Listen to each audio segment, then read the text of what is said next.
இந்த ப்ரௌனிலாம் இது வரைக்கும் ட்ரை பண்ணதே கிடையாது. ஃபஸ்ட் டைமாக ட்ரை பண்ணுறேன்.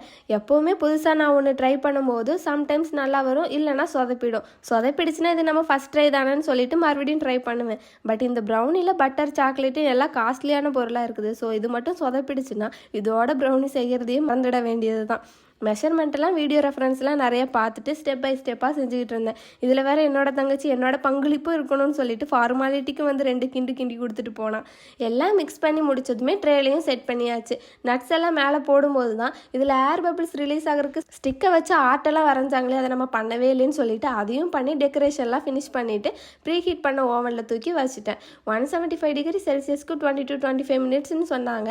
பட் நானும் தேடி பார்த்தேன், 170 டிகிரி செல்சியஸ் தான் இருந்துச்சு. சரி ஓகே சொல்லிட்டு அதுலேயும் 30 மினிட்ஸ் செட் பண்ணி வச்சுட்டு ரெடி ஆகிடுச்சான்னு பார்த்தேன். பட் இன்னும் ரெடி ஆகலை. ஸோ மறுபடியும் ஒரு 10 மினிட்ஸ் வச்சுட்டு எடுத்து பார்த்தேன்.